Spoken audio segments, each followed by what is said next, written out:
Manchester United are set to announce the deal this week for Raphael Varane, according to Carlos Carpio. Carlos was the first journalist to bring the news back in January that Real Madrid would sign Alaba moving into next season. This is exciting news. It's further confirmation that this deal is closing in. Raphael Varane this week to become a Manchester United player officially. Deals will be done. Personal terms formally signed, sealed, and delivered. Payment structure in place. Legalities done. The official bid will be launched as soon as all of these things are absolutely cast iron and in place. Man United doing fantastic business here, but it's drawing ever closer. More and more Spanish outlets, Spanish tier ones, Madrid tier ones are confirming it day by day. Varane to Manchester United is almost at a total agreement. Hit that like button. Hit that share button. Here we go.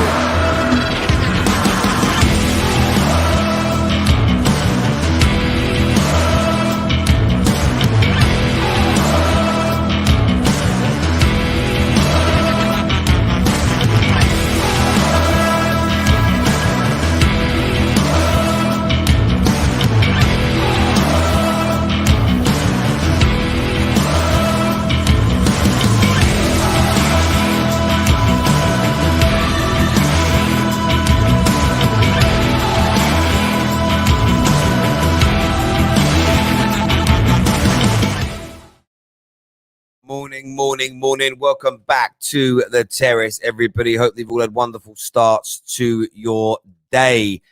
Man United are closing in on this Varane deal. I knew we'd wake up. I knew we'd wake up to something new this morning, and we have Carlos Carpio, who works for Marca, and a lot of people question and challenge Marca as an outlet and a source. But this is the individual journalist that broke the news back in January 1st, before every other tier one that you can think of, that Real Madrid would be bringing Alaba in to Real Madrid. That obviously went on to be done. He's now broken his silence publicly when it comes to talking about the Raphael Varane deal, and he is confirmed, and I'll read what it says here. He said just over an hour ago that after a whole decade at Real Madrid, Raphael Varane is set to become a Manchester United player this week after being close to taking that next step 2 years ago on being attracted to the idea of a new adventure in a new country. And I think Raphael Varane, he's done a decade there. He's not a Spanish lad.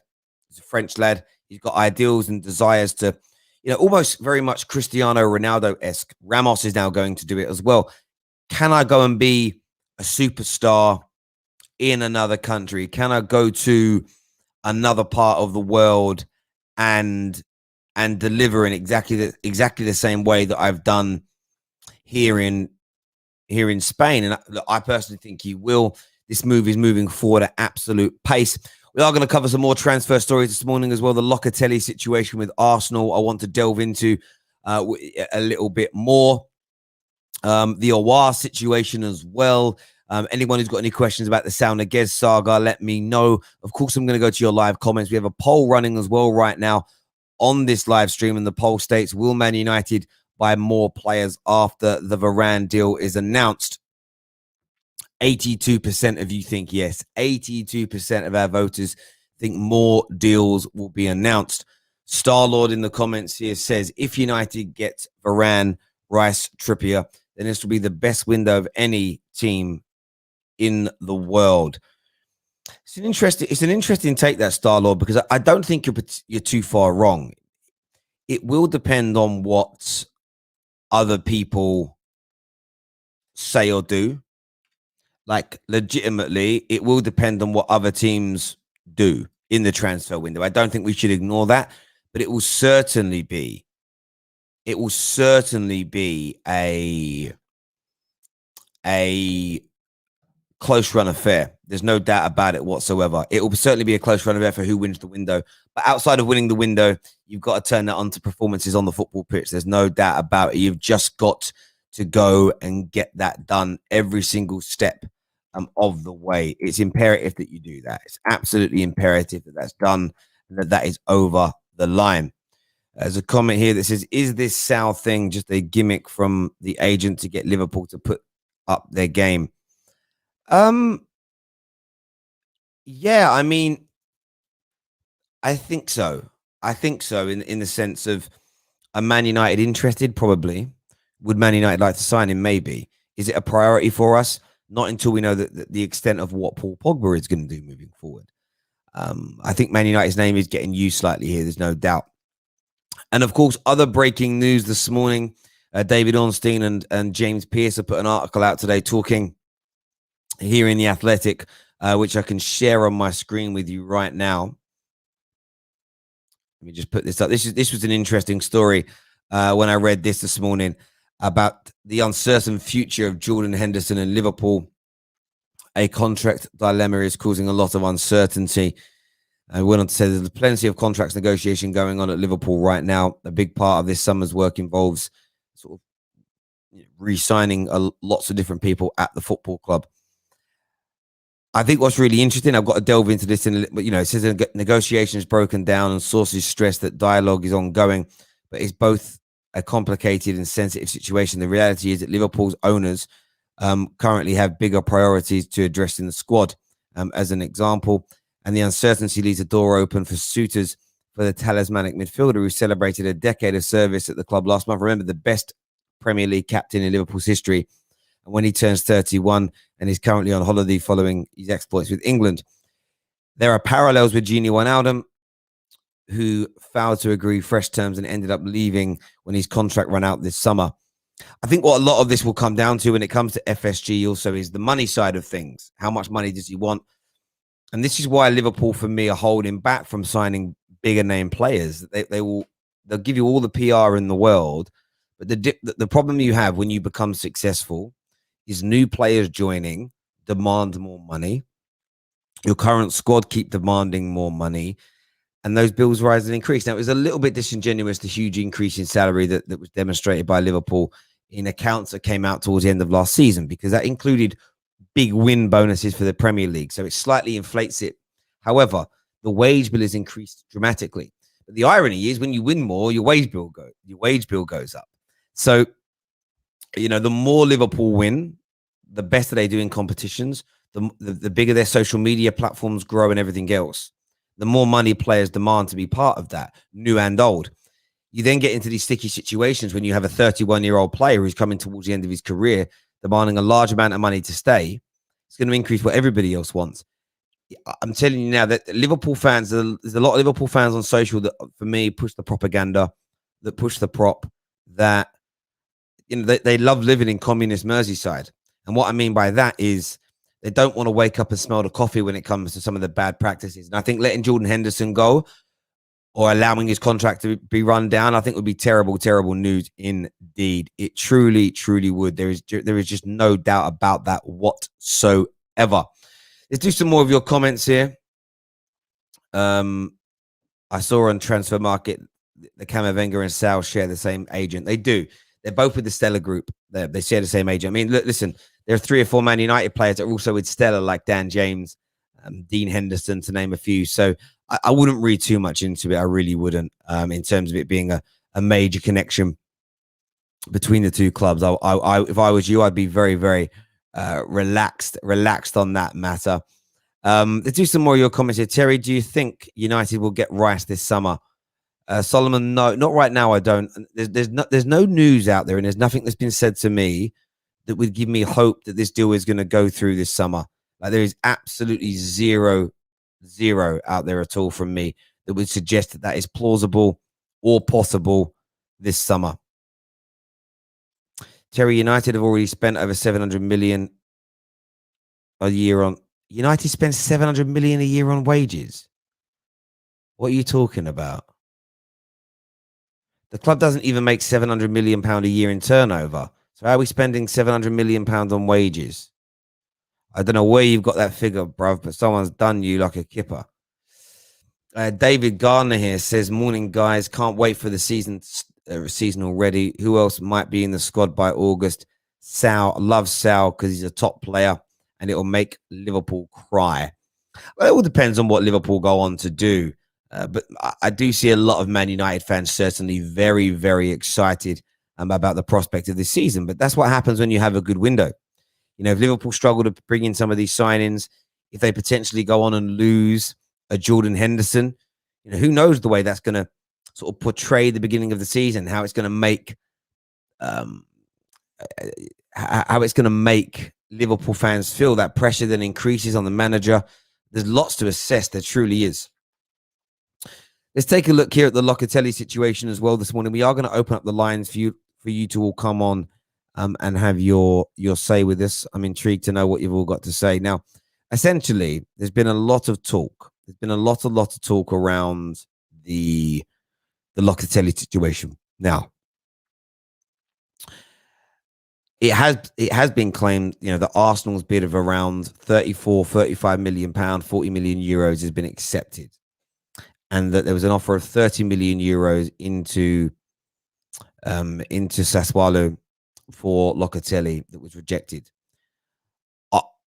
Honestly, I would implore Arsenal fans to not get overtly excited, gassed, and run away with themselves on this one, because it's still highly unlikely a deal to go through for Arsenal Football Club. Juve will come back in with an increased bid. Locatelli doesn't want to come to the Premier League, as far as we understand. His desire is to join one of the big boys in Italy.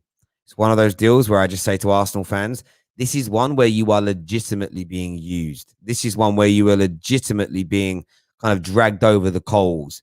Don't buy into it. Locatelli to Arsenal, as of right now,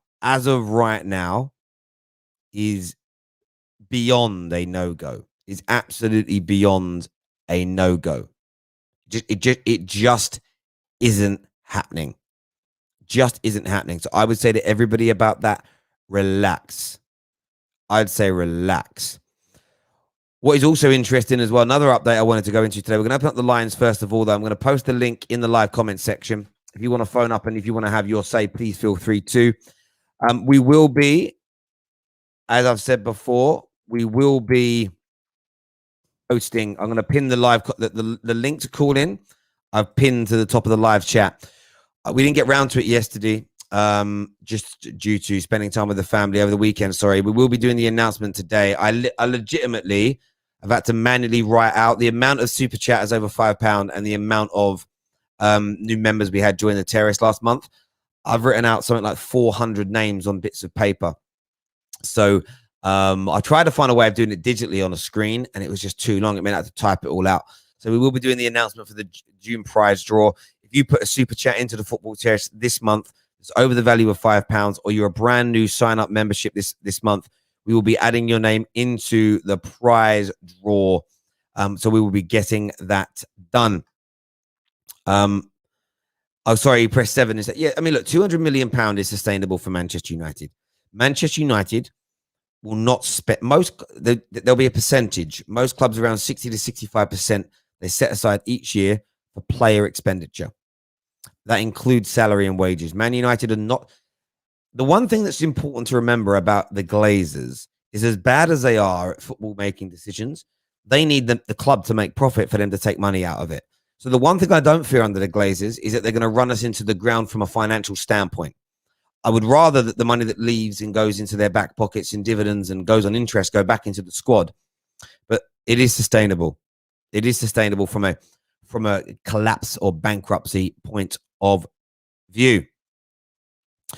Anyone who's new that's joining in, breaking news this morning.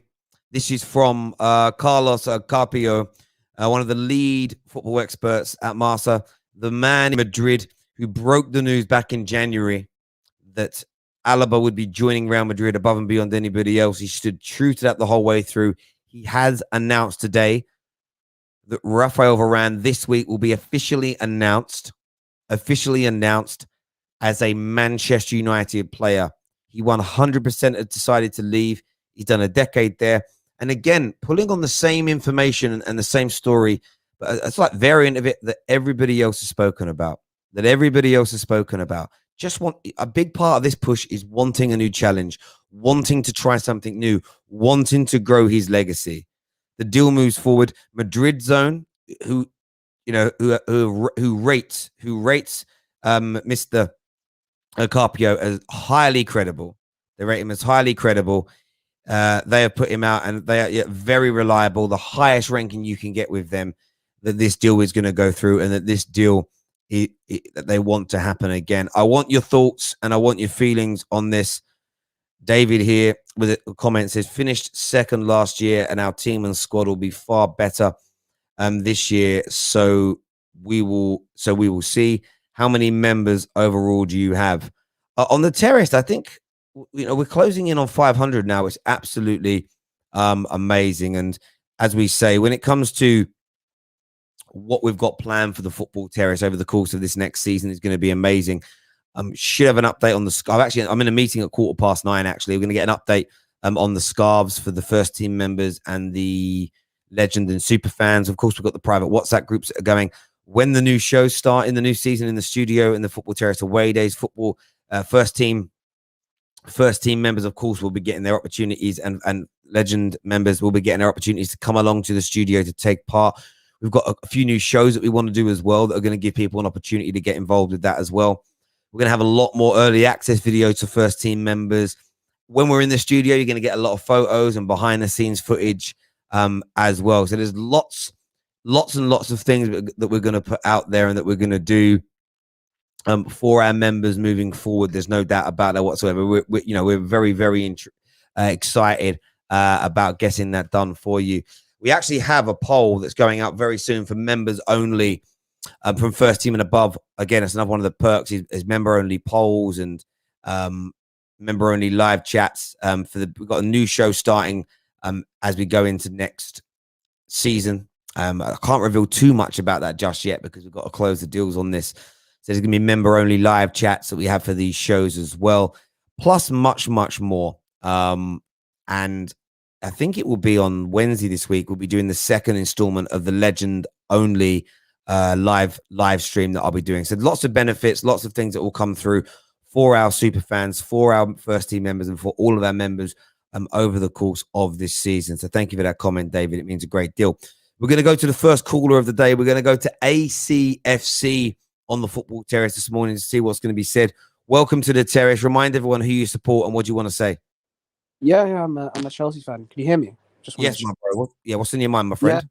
I was just thinking about it. Raphael Varane would come into the Premier League as probably the most accomplished centre-back in the league, because I don't think there's any centre-back in the league who's won 3 Champions Leagues, a World Cup, and 2 league titles. So he would definitely be probably the best centre-back immediately after coming into the club.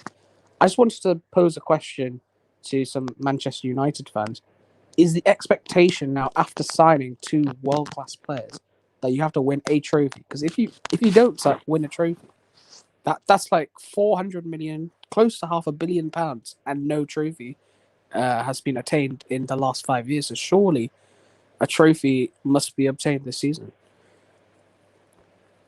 Yeah, you're absolutely spot on, mate. And I think that if any Man United fan is...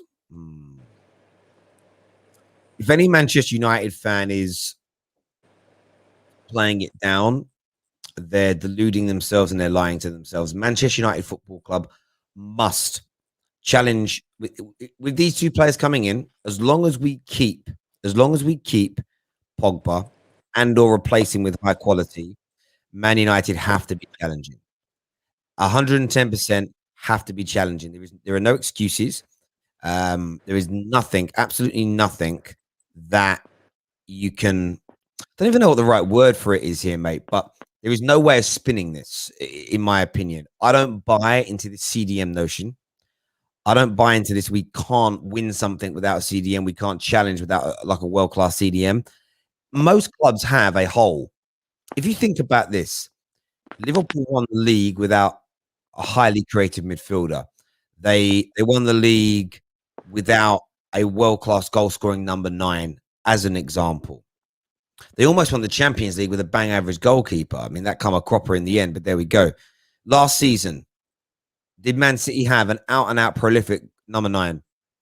No, they did not. As an example, so you start looking down. Atletico Madrid won a league title last year. You've seen lots of teams win things in the last couple of years. You saw Italy win the Euros, and that's a different type of competition, but without a prolific number 9, in my opinion. As an example, every team you look at, you could find a hole where you can say, well, they haven't got a world-class right back, though, or they haven't got a world-class inside forward, or they haven't got a world-class midfielder, just 3 very good functioning ones, or whatever it may be.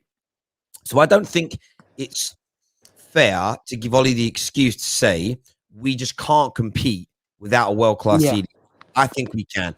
I think if Varane comes in, Sancho comes in, and we get that cover like a triple level football player, there's no doubt about it in my mind. United should be challenging for the Premier League title. And on top of that, we can't, we should win a trophy thing. Sometimes it's difficult. You have to look at the draw you get, who you play, and how you perform. I remember one year when Fergie was still here, we drew City away in the 3rd round of the FA Cup. And in the 4th round of the FA Cup, we drew Liverpool away and went out.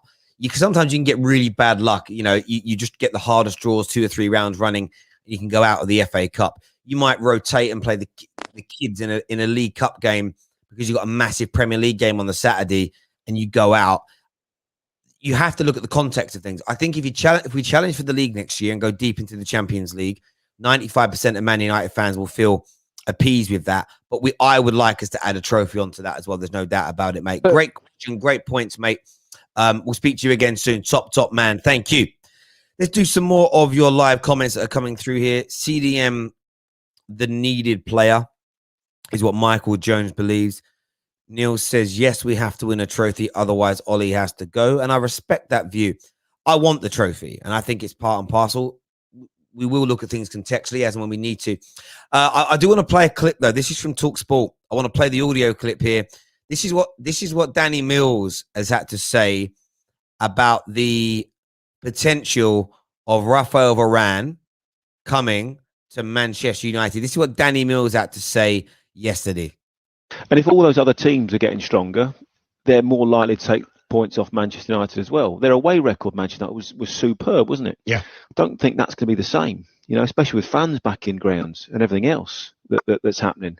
So, yes, he's a good signing, but was it the right signing? Varane is a good player, but again, we don't really know what he's going to be like. How robust is he going to be? In the Premier League, week in, week out. I thought it was even missing the Euros as well. Well, but he's used to playing with Ramos next to him. Eight-ish tough games a season. Yeah, if that. Apart from the Champions League. Yeah. Well, yeah, but he probably gets through. Him and Ramos can get through games at the back for Real Madrid with a cigar on. 80% exactly. Yeah. Yeah, you can't do that in the Premier League. And every single foreign player that comes in, and I think Havertz said that, and Timo Werner said that, they went, "Wow, we didn't realise the intensity of every single game." The empire he speaks about makes absolute sense. It is a more intense league. It is a more intense league, and a lot of players have said they've struggled. It's taken them a year to adapt. I don't think that's unfair to say.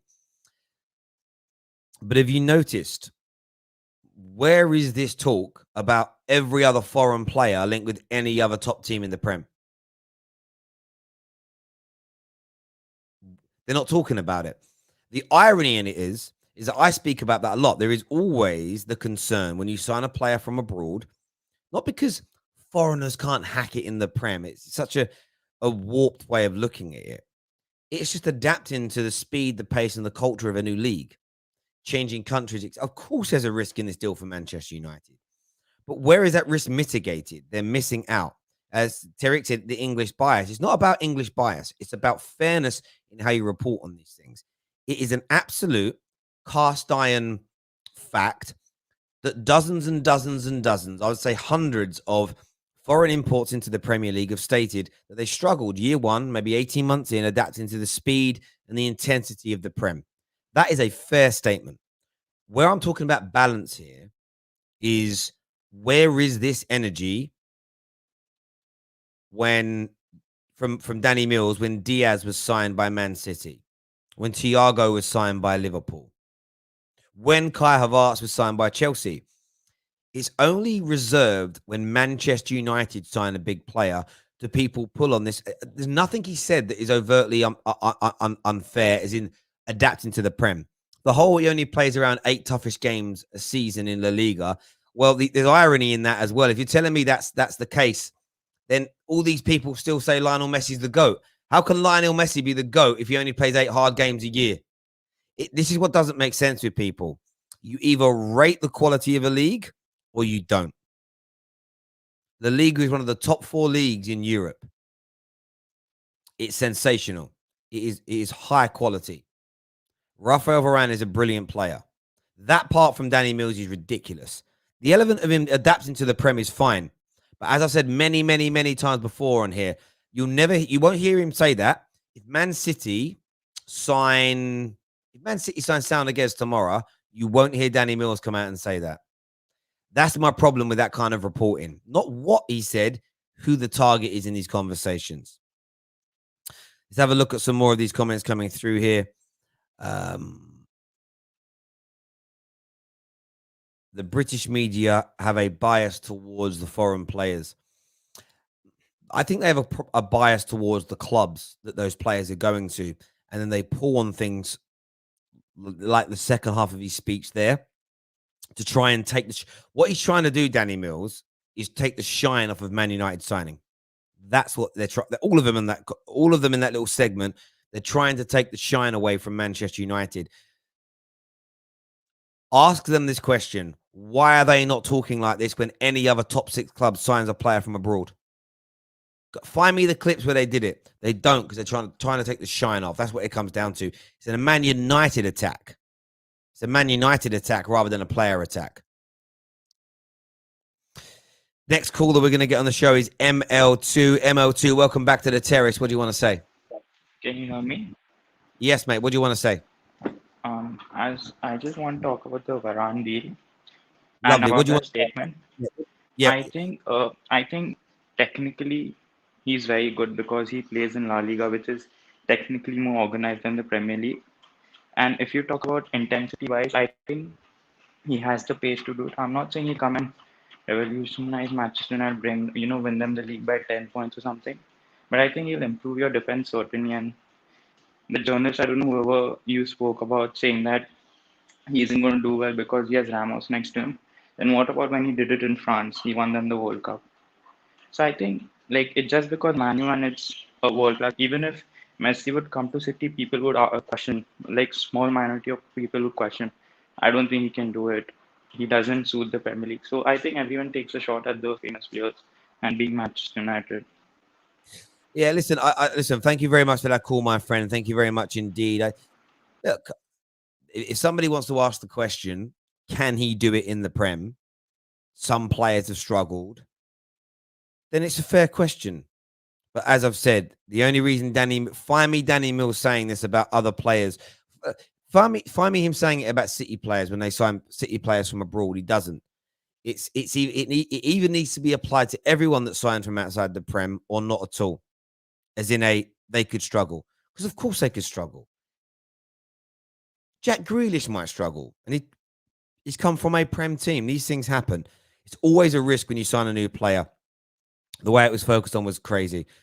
The poll right now, 77% of you think Man United will sign more players after Raphael Varane gets announced. Let's do some more of your comments that are coming through here. Comment here says, "Fam, we could sign Prime Ramos and they would still say the same thing. I'm sick of it. Why are they so bitter? Varane is a proper defender. So we must persist with Lindelof." Listen, exactly. Listen, if we didn't sign Ramos and we went for Ben Mee or Tarkowski or a Premier League proven defender, they would say, why are United not going after, or why can't United attract the best in the world? When it comes to Man United signing players, they will always be twisted into a negative before they're looked at as a positive. You won't see that same pattern with everybody else. Also, our deals, the media always report on them as total cost rather than transfer fee. They always add the add-ons and bonuses before they've been achieved. They don't do that to other people.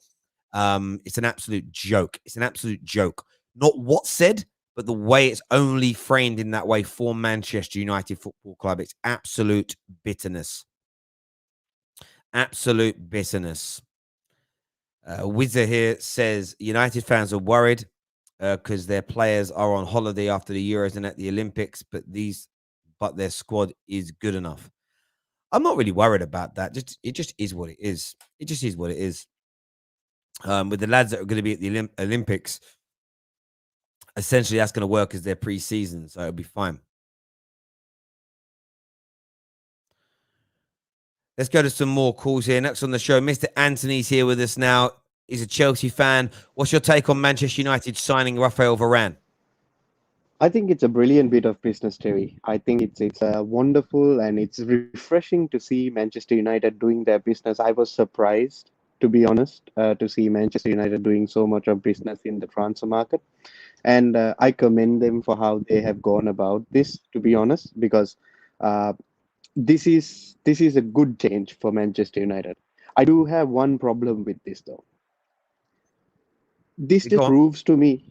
This just proves to me that the Glazers could have had this structure inside Manchester United 3-4 years ago and get this up and running.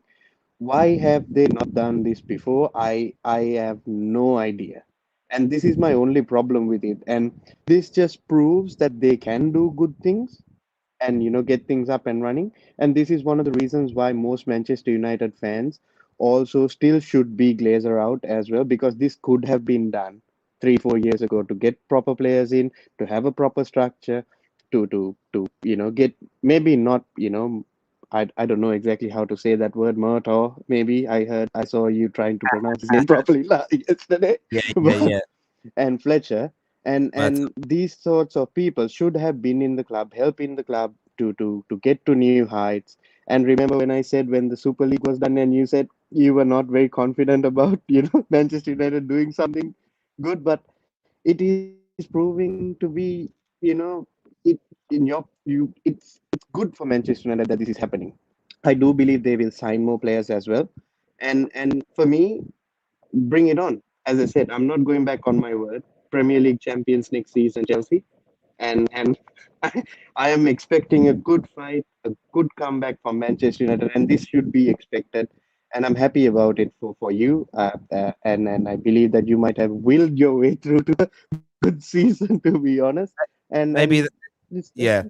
No, listen, I appreciate that, Miss Buddy. And I think for me, like I've always said when it comes to the Glazers, Mhm.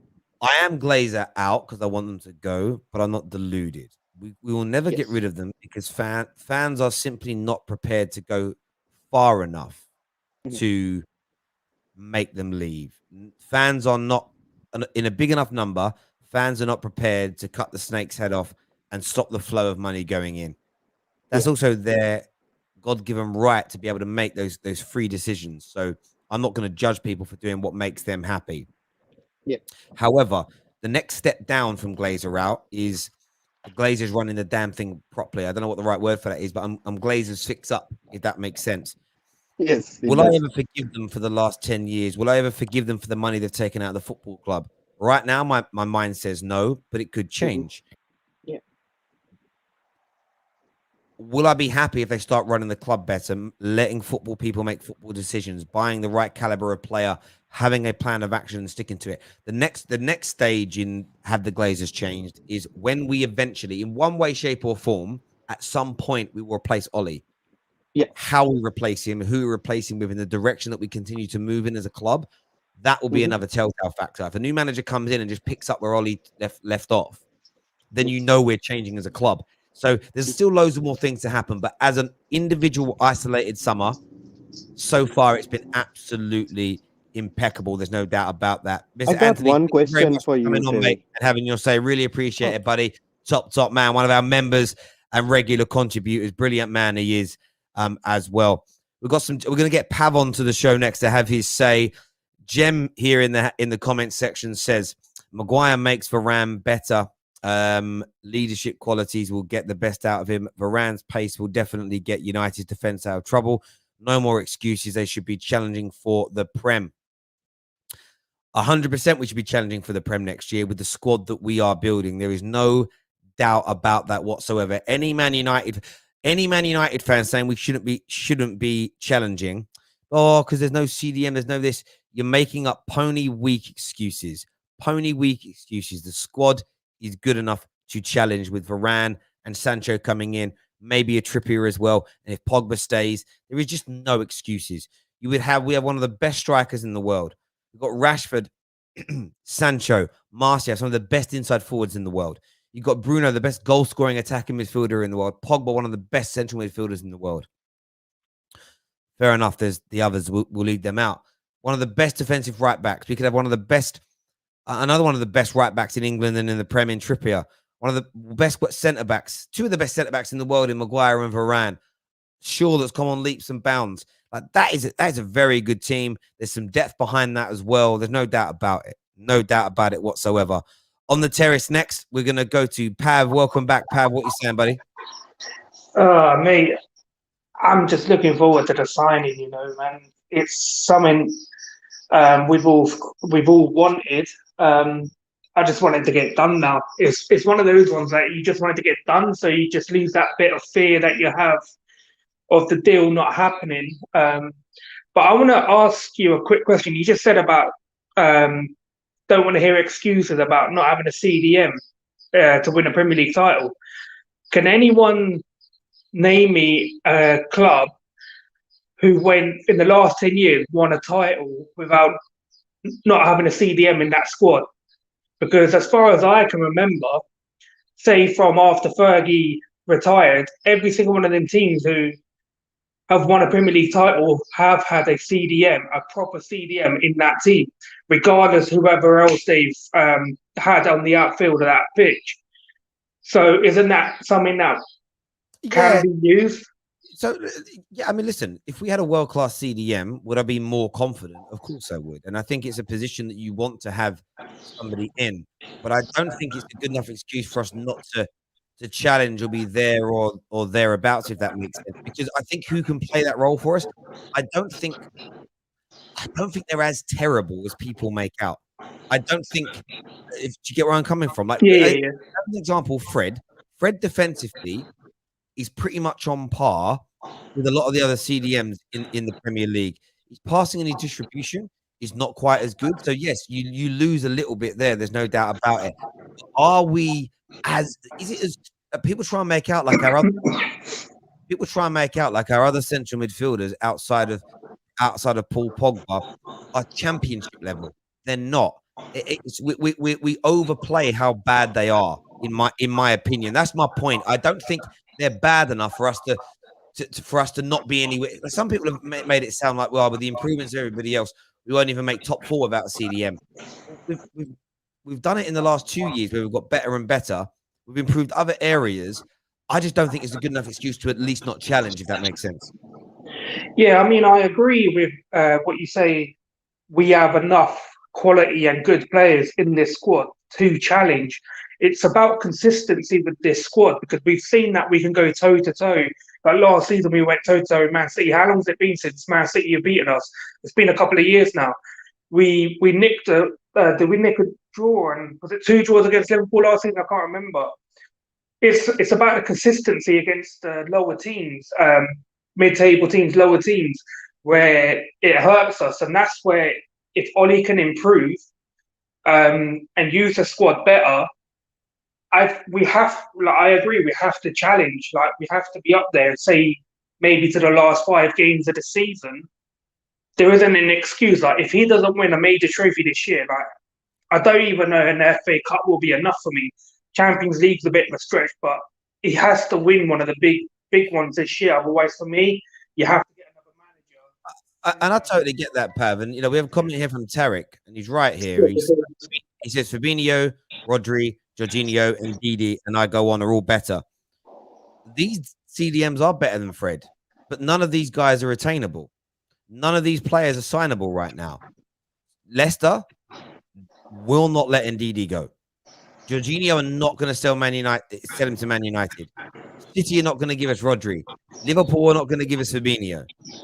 Chelsea are not going to give us Kante. Right now, Man United don't have the money to buy Rice. They don't. They want £100 million. United are working on that, trying to get it done, and they're trying to bring it down. So United are looking. There is a talk about Ruben Neves. There is talk about Basumas. But there is no guarantee that in the cold light of day in a Man United team, that those players are on the level of those names on the screen right now. No one knows if they are. So when you start, and I'll ask the viewers to name the CDMs that are like, that improve us dramatically, and then cross-reference that with how attainable are they? Can we actually sign them? And that's the point I'm making to people. A lot of the names that people throw out at me are not achievable.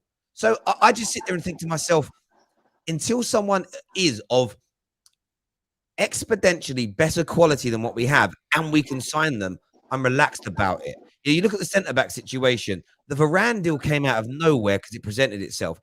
I'm so happy we didn't rush into buying Pau Torres or Koundé because we wouldn't have been able to get Varane. It's like, let's not just fill the hole because we want to appease fans.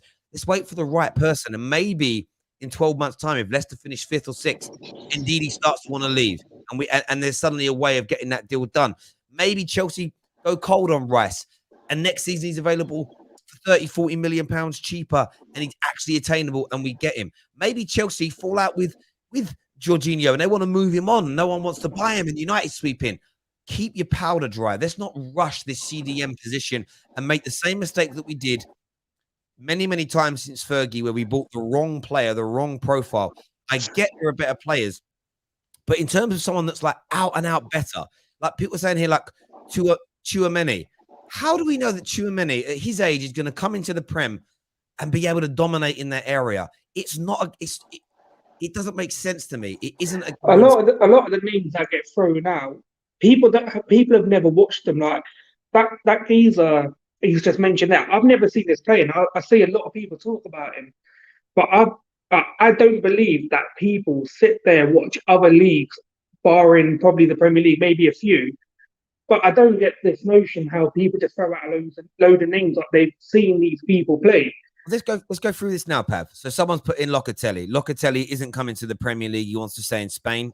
Italy, not attainable. Sergio Busquets doesn't want to leave Barcelona, as far as I'm aware, has no desire to come to the UK.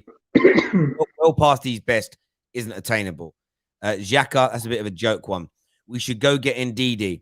Brother, yes, but Leicester will not sell him.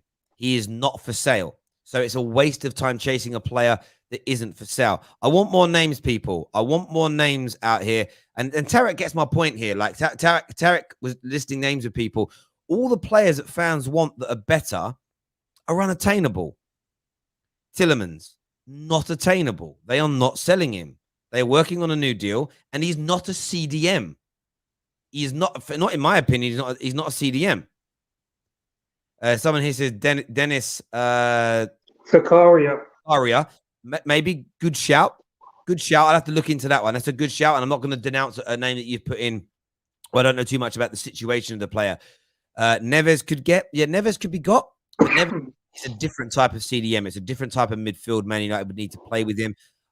But you're talking about a £40 million player, and Man United are talking to him about bringing him to Manchester United Football Club. But is he exponentially better than what we've got? And I'm talking about where you go, wow, what an improvement, like people are talking about. I'm still not convinced about that as an example. A few people are saying Tchouaméni, Goretzka not available. But at the moment, Zakaria is the one name that's come up in terms of maybe Frank Kessie, but I don't know his situation at AC Milan, and I still think he'd cost a lot of money as well. But Frank Kessie, they are expensive. Frank Kessie is an interesting one when you look at the teams that are interested in him. He looks like he wants to stay in Italy as it stands right now. There's not been a lot of Spurs have made some inroads into him, but that is about it so far. Renato Sanchez is better than Fred. Yeah, look, with Renato Sanchez's injury record, I wouldn't touch that. I honestly, right now, wouldn't touch that with a barge pole. I legitimately wouldn't touch that with a barge pole. Yeah, Dennis Zakaria, it's a good option to look at. I would still maintain what I've said before.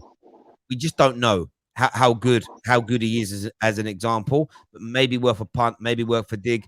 Who else is looking at him though right now? You know, he's got 12 months left on his deal, I think. You know, City, and I know City have looked at him, I know Arsenal have looked at him, but he might be the one name that you could throw out and say yes.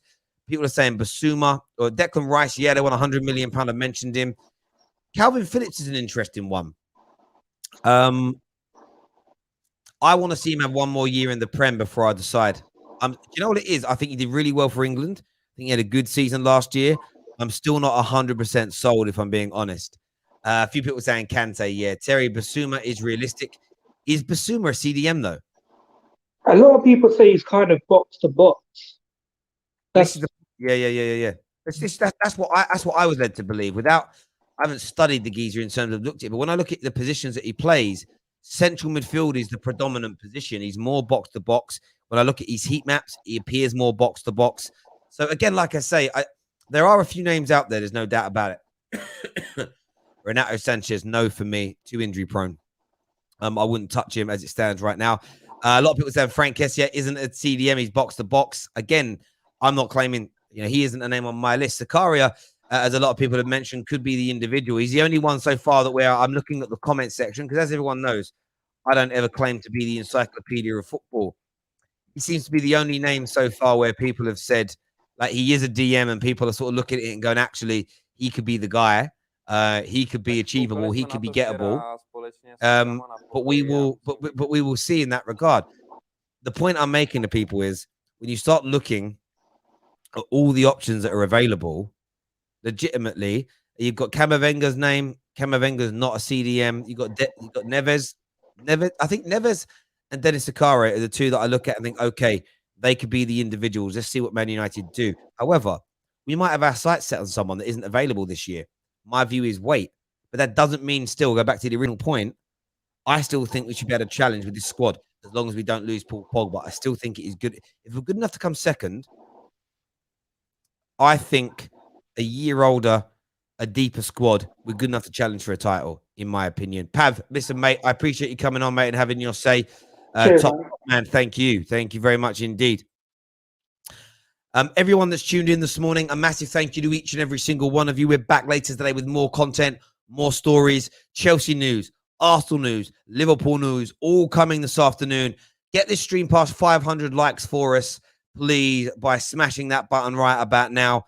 Until next time, people, hit that like button, hit that share button, and until next time, take care, goodbye, God bless, and we'll see you all again very, very soon.